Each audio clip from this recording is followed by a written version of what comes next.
Iktar minn 2,5 miljuni euro ġew investiti fi proġetti minn għaqdiet volontarji. Il-proġetti mistennija jiġġeneraw aktar minn 1,600,000 kWh ta' enerġija nadifa u jnaqsu l-emissjonijiet tal-karbonju b'652 tunnellata, ekwivalenti għal konsum tal-enerġija ta' aktar minn 280 dar. B'kollox jibbenefikaw aktar minn 100 għaqda volontarja. Dan tħabbar waqt ċerimonja ta' rikonoxximent organizzata mill-Aġenzija l-Enerġija u l-Ilma għall għaqdiet volontarji li lestew b'suċċess proġetti permezz tar-raba' u l-5 edizzjoni tal-iskema tal-effiċjenza fl-enerġija u fl-ilma. Issa jmiss is-sitt skema. Il-Ministru għall-Enerġija u l-Ambjent Mirjam Dalli rrikonoxxiet l-isforzi ta' dawn l-għaqdiet volontarji u qalet li r-riżultati miksuba permezz ta' din l-iskema huma eżempju ċar ta' suċċess tagħha u tal-impatt pożittiv li qed tħalli fuq l-għaqdiet volontarji u l-komunitajiet tagħhom.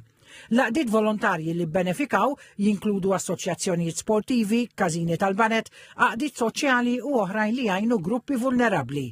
Il-Ministru għall-Inklużjoni u l-Volontarjat Giulia Farrugia enfasizzat li rwol essenzjali li għandhom l-għaqdiet volontarji fil-komunitajiet u qalet li dawn jgħinu biex jiffurmaw mhux biss l-identità tal-pajjiż iżda wkoll jikkontribwixxu lejn futur iktar sostenibbli u reżiljenti. L-Inġinier Charles Buttigieg mill-Aġenzija l-Enerġija u l-Ilma sprima l-impenn tal-Aġenzija li tappoġġa lill għaqdiet volontarji fl-isforzi tagħhom favur is-sostenibilità.